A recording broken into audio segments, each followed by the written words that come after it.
All right, so I wanted to just thank both of you to come on today on Recovery Diaries. It means really so much to me. I did not think that this was going to happen, so it's very much an honor of me to have you both here. So today we're going to talk about a little bit about Milwaukee County Drug Treatment Court and what it was for me and what it means for Judge Davis and Judge Stark. So we're just going to get right into it. Can you two ladies tell me who you are and what you do and why you came on here today? Sure. My name is Cynthia Davis. I'm a circuit court judge for Milwaukee County. I've been a judge for about 7 years now. And for about 3.5 years, I presided over the Milwaukee County Drug Treatment Court. And so that's how I came to know Jessica. And I had just an excellent experience as the judge presiding over the drug treatment court, and it's been a pleasure getting to know the participants and being able to stay connected with them. So it's an honor to be here on this show. And I'm Judge Carolina Stark. I've been serving as a Milwaukee County Circuit Court judge for almost 11 years.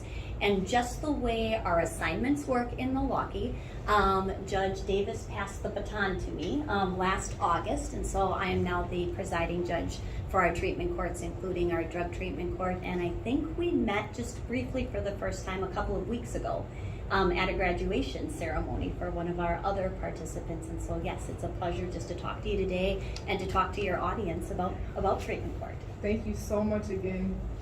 I really, you ladies just don't understand. You just don't understand. So thank you so much. So again, I like Miss Judge Davis said, I asked her to be here today because she was my drug court judge. She seen me at my worst and now sees me here. So again, it's my honor. And I also wanted her to be here so we can see what the difference is from now to back then, as far as Ms. Stark being, or Judge Stark being the new drug court judge, and when Judge Davis was the drug court judge. So what is Milwaukee County Drug Treatment Court, and what is it designed to do for a participant? Can I take the lead on that? Sure. So some of these questions were shared with us in advance, and the thing that came to mind when I read that question was emphasizing that we used an evidence-based model to really improve public safety by addressing in drug treatment court. We're looking primarily right at substance use disorder, but also a number of our participants also have needs related to mental health.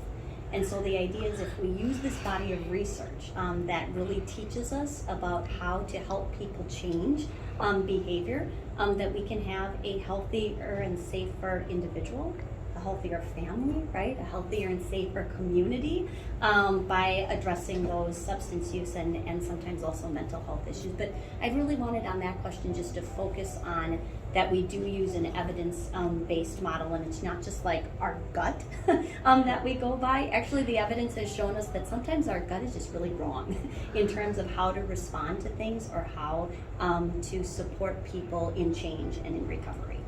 And I would say just a key piece procedurally is that drug treatment court is an alternative to the traditional criminal justice system. So instead of a person who's been charged with a crime simply pleading guilty or taking it to trial and then be sentenced, the person has the opportunity to enter into this program and avoid passively incarceration. And if they successfully meet their treatment goals, which include maintaining sobriety, but a whole lot more, if they meet those goals at the end of it, the carrot is that oftentimes the charge is either dismissed or reduced, and they've avoided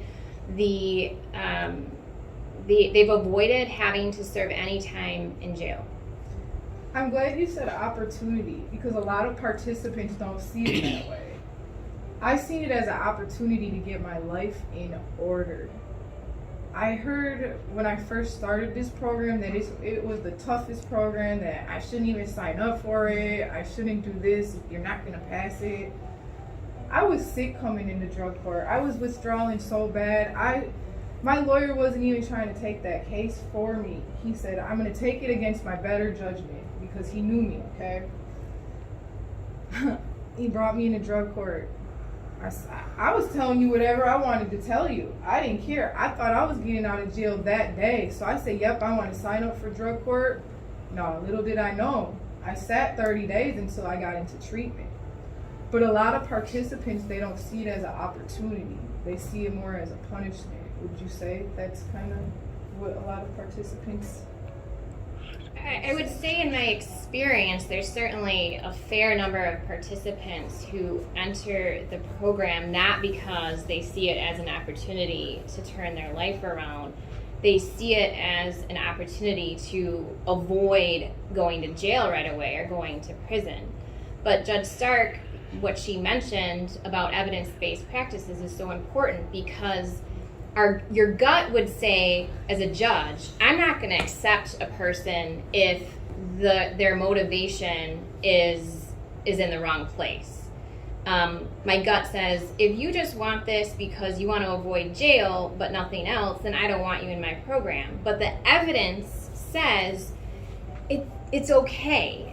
You don't have to have a person who's 100% motivated to do the program for the right reasons. You can accept them. As long as they're willing to sign that agreement, then you have, as the judge and the program, you then have that opportunity to slowly, baby steps, work with the person. And I would add to that, when we use this evidence-based model and what Judge Davis just said, right, that if we were looking at whether to admit someone to treatment court or not, we might say, if they're not ready to change, if they're not ready to do this for the right reasons, I'm not sure what those right reasons are, we have a lot to learn and we can be guided by the research that talks to us about change. And I think many participants, when they start, are in this very early pre-contemplative stage, right? And some who are watching might have learned about the stages or the phases of change, and that's okay, like Judge Davis said, because we can start with people, right, meeting them where they're at, and hopefully with time, right, moving from that pre-contemplative to, okay, there is something that I want to change. How do I change it? And then providing them the supports and the resources for that change. In terms of that word opportunity, I think it is important to highlight that no one is forced to participate in drug treatment court. It's still within the context, right, of a criminal legal proceeding, and a person has all of their constitutional rights, and they can choose, right, if they're charged with a crime, whether to exercise their right to a trial, whether to negotiate maybe a guilty plea where then they're sentenced without treatment court, or choose to participate. The reasons why they start to choose it may change over time, right? But that, in terms of an opportunity, it is a voluntary program. It's not an option that we can mandate people to do. Okay. How does one qualify for drug treatment court? Do you remember any of the things you had to do at the beginning? I remember. Yeah. What were some of those things? Do you remember? I Or if you remember. don't, I don't want to put you on the spot. I remember. I had a drug charge. I was using drugs, and if I would have been out of jail, I would have continued to still use drugs. And I believe through some of the things I've been researching, those are some of the requirements for drug treatment. You have to show that you're, using drugs or get arrested for drugs, and show that you're, going to still use it. That's what I read and do my research. And so for our admissions decisions, who is going to participate in treatment court? Starting with someone has to want to do it, right? But we also used an evidence-based model to assess whether or not someone has a moderate to severe substance use disorder. So that's a qualification. There are assessments, I don't know if you remember doing them or not, for risk level. Do they assess at a high risk or a high need level? And then we also look at each individual's circumstances. Where do they reside? Do we have the resources that will be necessary to support everyone? We might talk about a little bit in admissions where someone is in those stages of change, but that's not determinative as to whether or not they're admitted to the program. But looking for and using those, we call them assessment tools, to see if somebody does have a moderate to severe substance use disorder. Do they have high risk and high needs? And then sometimes also looking at if there are other legal barriers to their participating. So if they have charges pending, if someone has charges pending in a different county, Okay. we usually want to see those resolved so that we know, are they still going to be available Right. once those charges resolve to participate. So those are my main thoughts, that we still use that evidence-based approach to admissions, looking for that higher level substance use disorder, and then just analyzing each individual's needs at that time to see if we have the resources to meet them. Right, and while the needle is changing a little bit, there are certain offenses that are just disqualifying. We're not going to have someone who's been charged with a sexual assault or homicide. There's some analysis as to what the charge is. So like of the violent participant. crimes. Right, but we don't, there are some, I'd say, violent crimes that could be admitted into the program. Yes.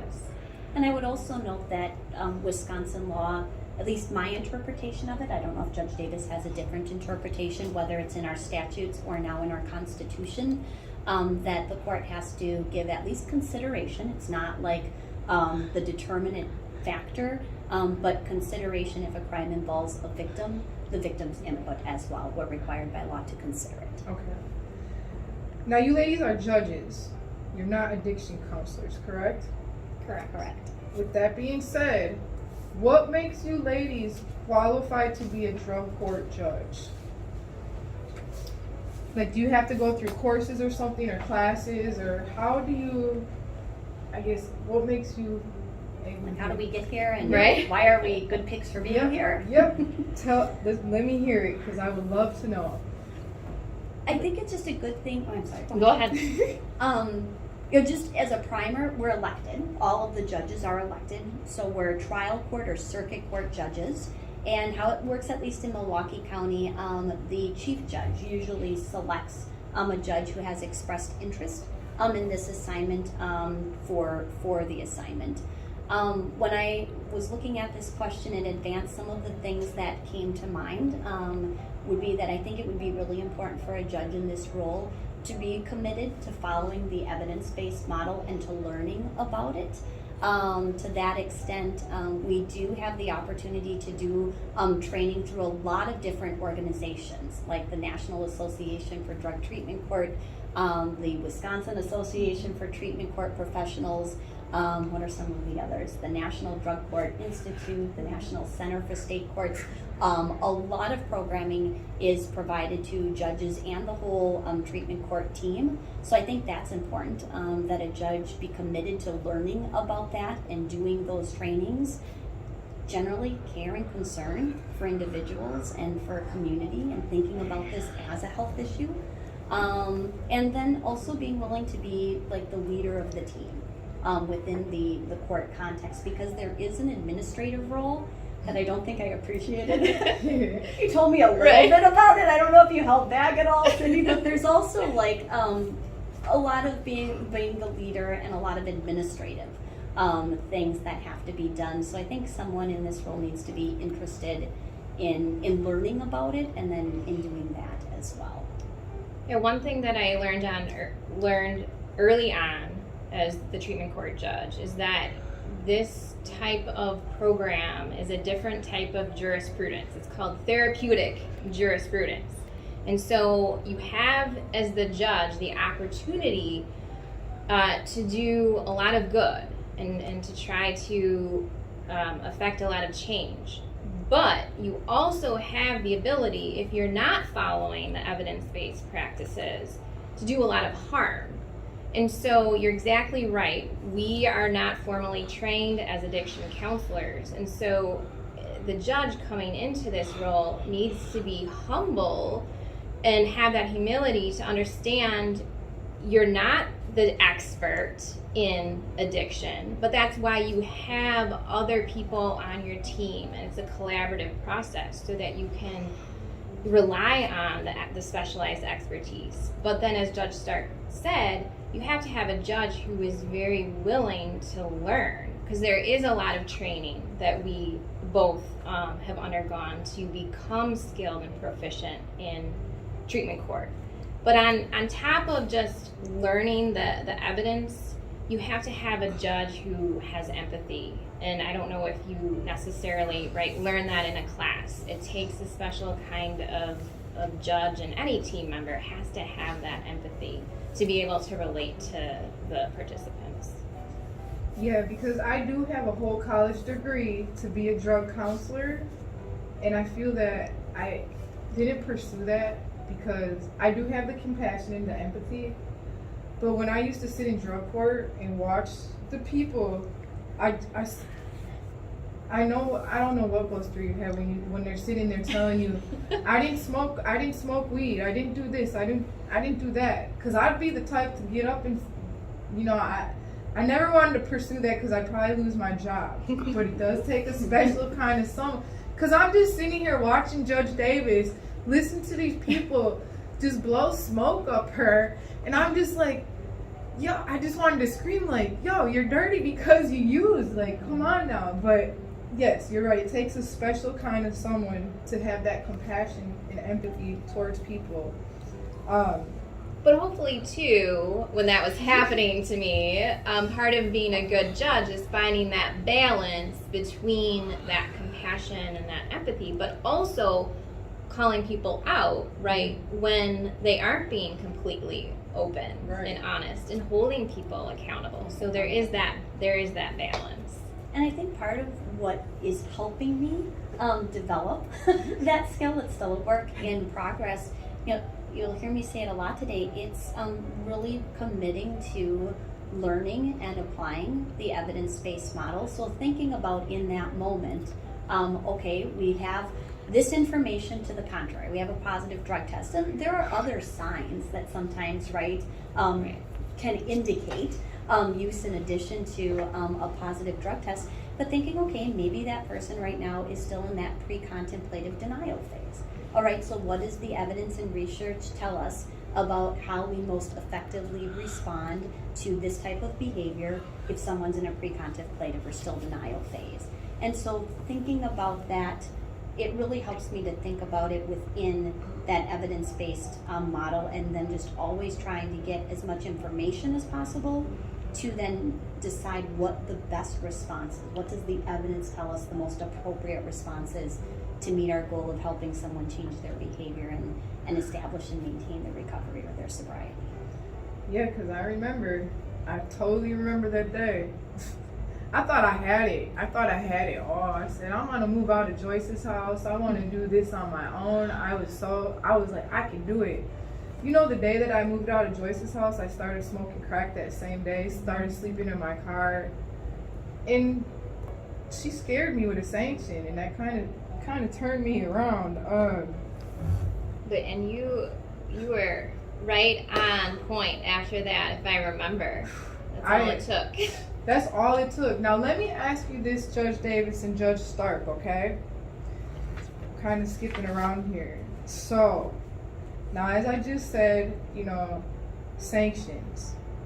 Alright, I was scared out of my mind when I came up 30. I did not know anything about the program. All I heard was that it was hard and no one really gets through it. I wasn't coming back. I did not want to come back to court, okay? My lawyer, he was like, Jesse, just come back and be honest. I said, no, she's not. No, I'm not. My whole team was on my side. I was freaked out, you guys, okay? I have a RSC, recovery support coordinator. I have a case manager. I have my judge right here. Okay, this freaked me out. I remember asking other participants, I said, y'all, am I gonna go to jail, man? I came up 30. They're like, was this your first time? I said, yeah. They're like, no, you're fine. You're not in the box. If you were going to jail, you'd be in the box, behind the glass, okay, guys? So, I came to court scared out of my mind, all right? So when I came up there, she asked me if I used. I wanted to say no, but you can't lie, dude. I said, yes, I used. You know what this judge did? She praised me for being honest. I thought she was going to scream at me and scold me and yell at me. She praised me for being honest, all right? I was in so much shock. But then, like I said, I had a bad month. I moved out of sober living. I did that, came up 30, whatever. So she said, Miss Schulteis, I'm not playing. Next time I'm giving you a sanction. That scared the crap out of me, you guys. So what happened, Miss Judge Davis?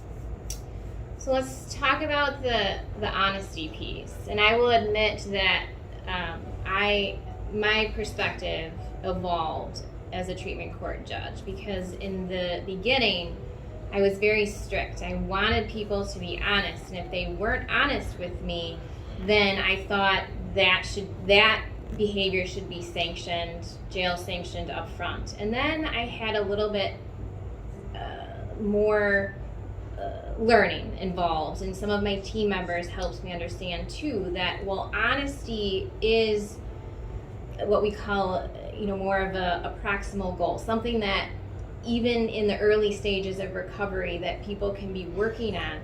It's still something that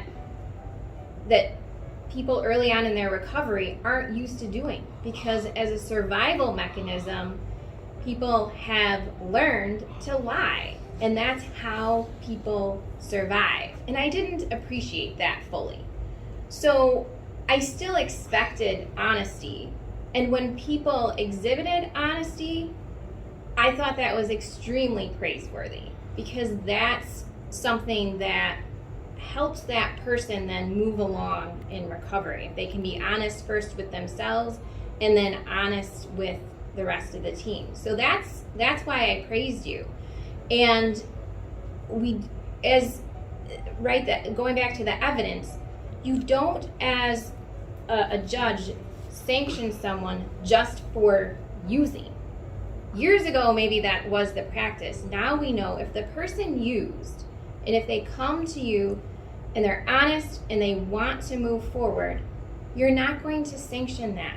You're going to praise them for coming forward and being honest. But what happened with you, as I recall after that, was you weren't necessarily getting back on track, right? No, I was going down. So then in my mind, it was, okay, I praise you for your honesty, but then, so I'm showing you that empathy and that compassion, but I also have a job to hold you accountable. And I saw you going off path.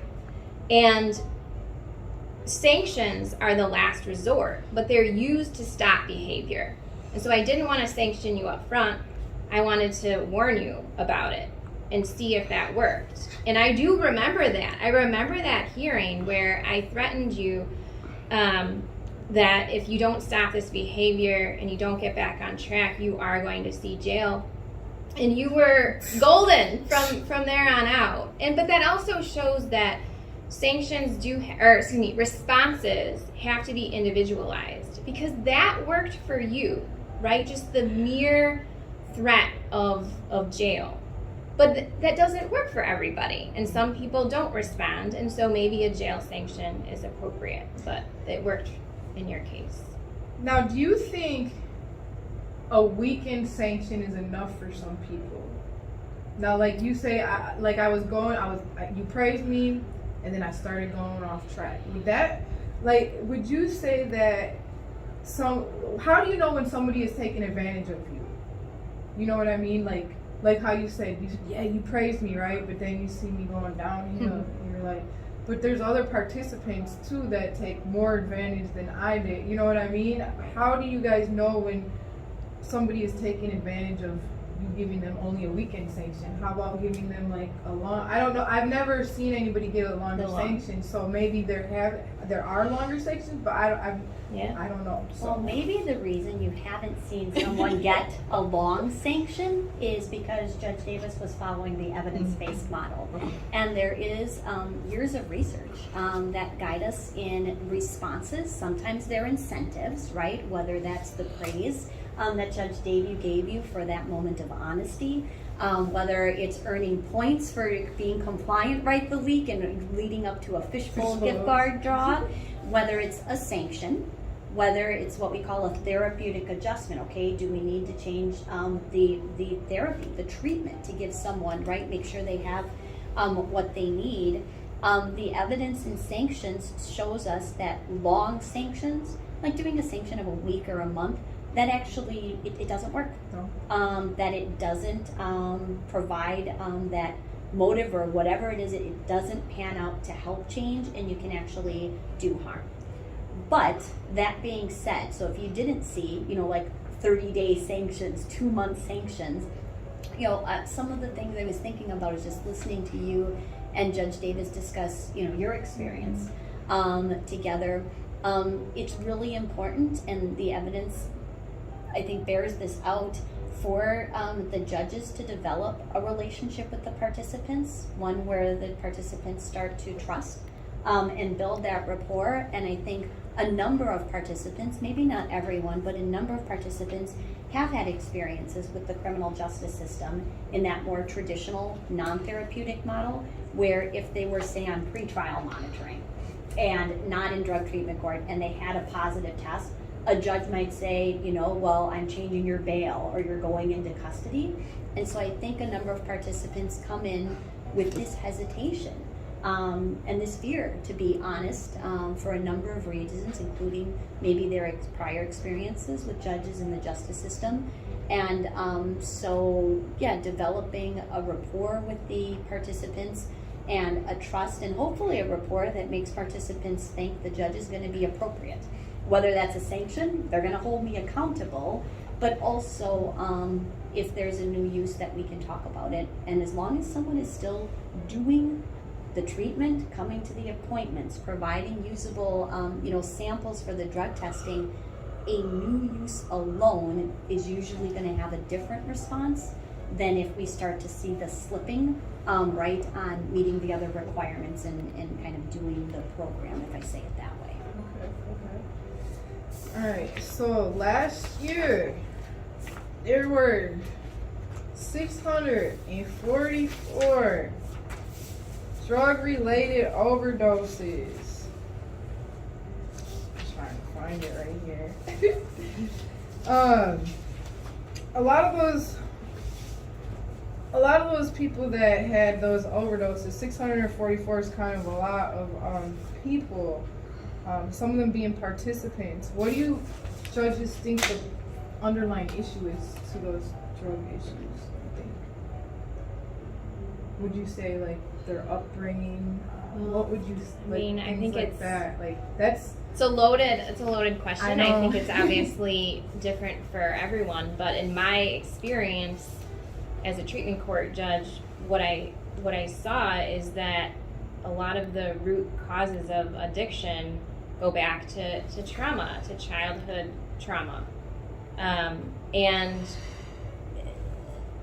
what I found was that participants, and this is universal, this is not just people with drug addictions, is that as humans, we have to become more comfortable with discomfort. We have to be comfortable with the tough emotions.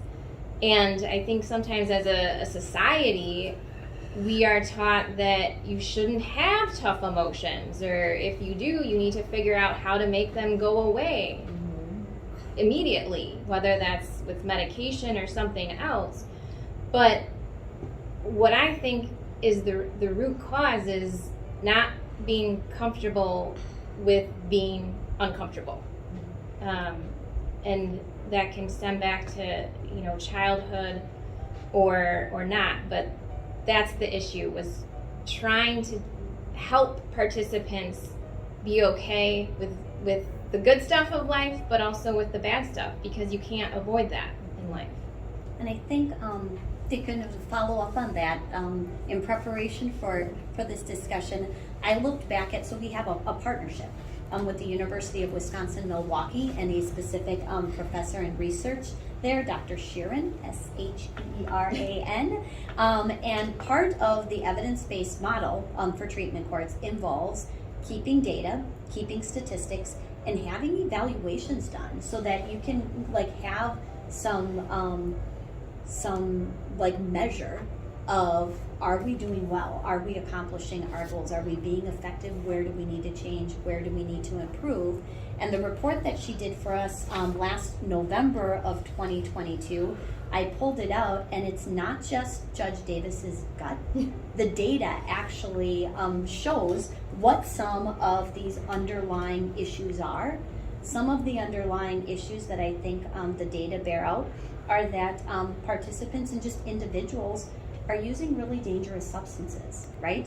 Heroin, opiate, for the people who were admitted to drug treatment court in Milwaukee County in 2021, 54.8% reported using opiates or heroin. So we know, right, that really dangerous drugs are being used. We know that even more and more dangerous substances are being mixed in with and distributed into the community. It sounds like almost every day I feel like I hear in the news like there's this new substance that's even more dangerous, right? Whether it's fentanyl or all these other things. But the research also showed us that a number of our treatment court participants are also reporting mental health issues or have known mental health diagnoses, and also have experienced significant trauma, emotional trauma, physical trauma, sexual trauma.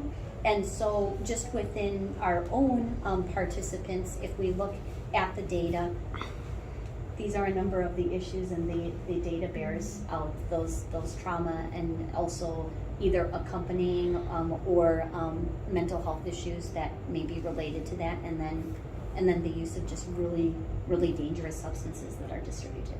It's terrible. It's terrible. What is the success rate of Milwaukee County Drug Treatment Court? I've got numbers for that. Awesome. Let's hear 'em. From the same report that Dr. Sharon did for us last November. So this information is for the 31 participants that were admitted into the Milwaukee Adult Drug Treatment Court in 2021. And this is information as of October 24th of 2022. That particular group that we call a cohort had a graduation rate of 53.8%. Now, as of October 24th of 2022, 7 of those 31 had graduated, 6 had been revoked for different violations, but 18 were still active in the drug court. So not everyone had made it through. We still might have some of those other 18. But then looking kind of historically, the graduation rate for the 2020 group that was admitted was lower, 38.7. I would also note that is the year that we had COVID, hit us in about end of February of March of 2020. So people that were admitted that year, a lot was happening, The year before that, those were admitted in 2019, had a graduation of 61.7%. So just over those last 3 years, we saw a lot of variance. But I think another way to look at success, if we want to call it that, we also look at recidivism rates. So 12 months after they end their participation in treatment court, either through graduation or if they're revoked, there were 272 participants looked at from 2016 to 2021. After 12 months, 8.5% had a new charge issued against them. 5.5% had a new conviction, and 3.7% had a new term of incarceration as a sentence, which actually compared to the rates of recidivism with charges, convictions, or incarceration to traditional courts. These are much lower than rates that you would see in traditional court, but that gives us just some number context in terms of some of the things that we look at to help indicate what our success is in terms of graduates or participants. When those graduation rates might sound very low, but my understanding is that the national average of graduation rates for treatment courts is usually hovering around 60% or 55 to 60%. So when you hear that number, it just seems really low, but that is around the average in the nation. But guys, we can change those statistics, because I did. You can do it. I swear to God, if you just put in what you get out what you put in, man. I promise you. I promise you. And this is so awesome.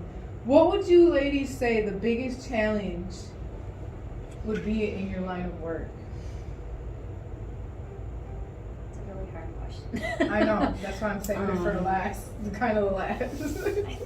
I think for me, one of the greatest benefits of being a treatment court judge was the opportunity to be really involved in the process and develop a relationship with the participants, because in the traditional process as the judge, let's say in a criminal court, especially if the person's represented by an attorney, I'm not going to have much interaction, if at all, with the defendant.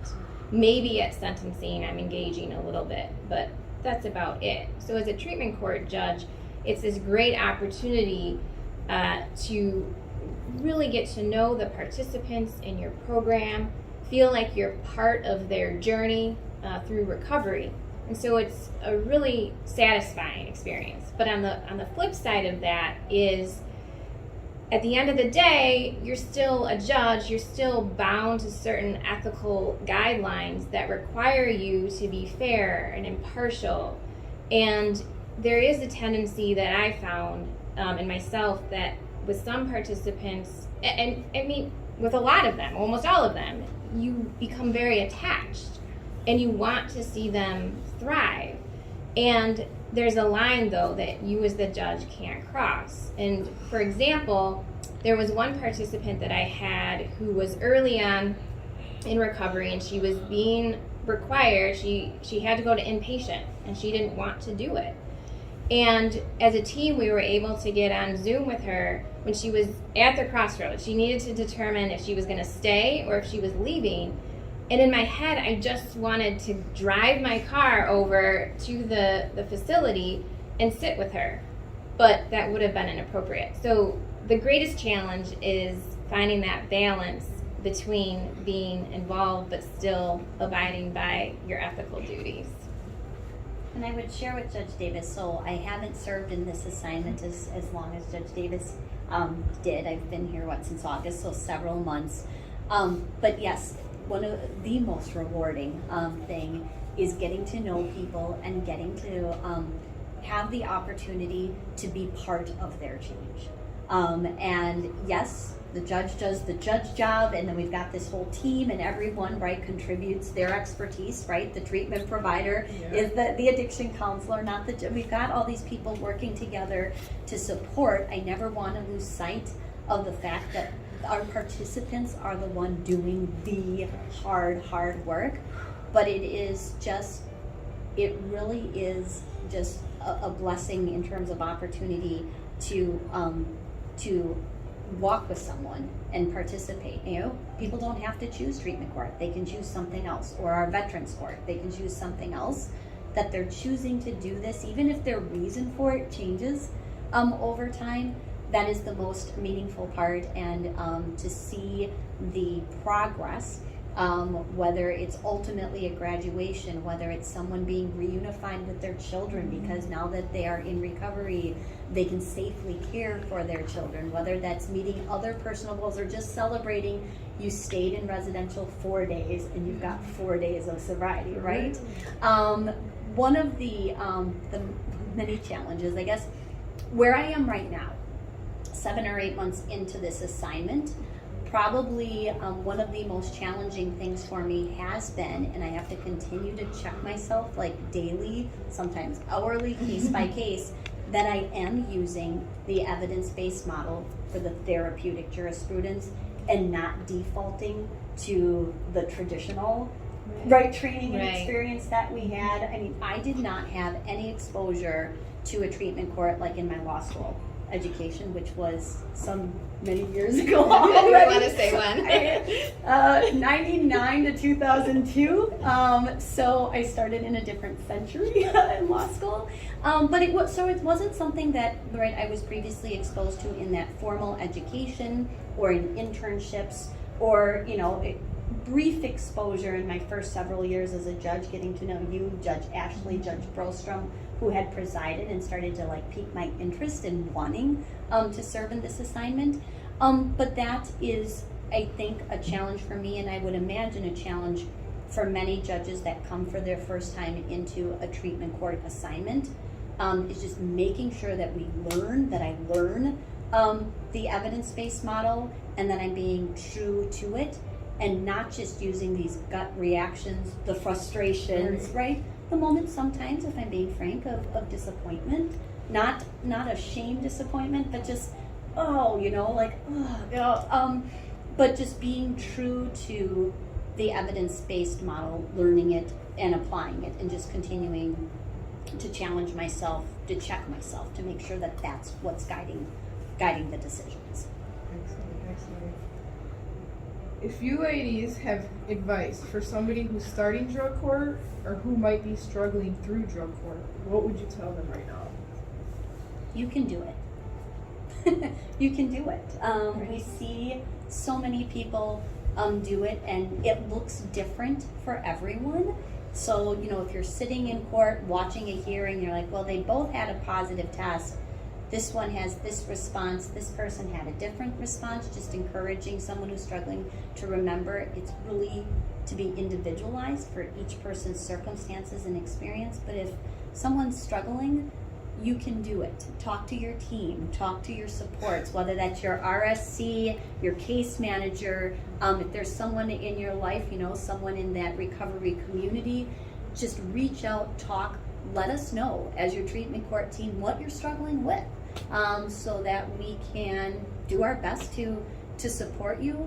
But you can do it, and recovery is possible. It's a process, right?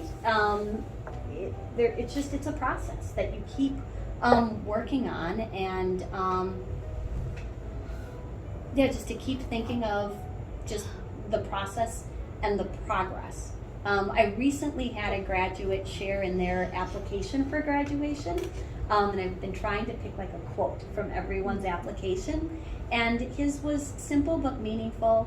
His quote was, basically working on progress, not perfection, right? Yep. And we've heard that, I think, in other contexts.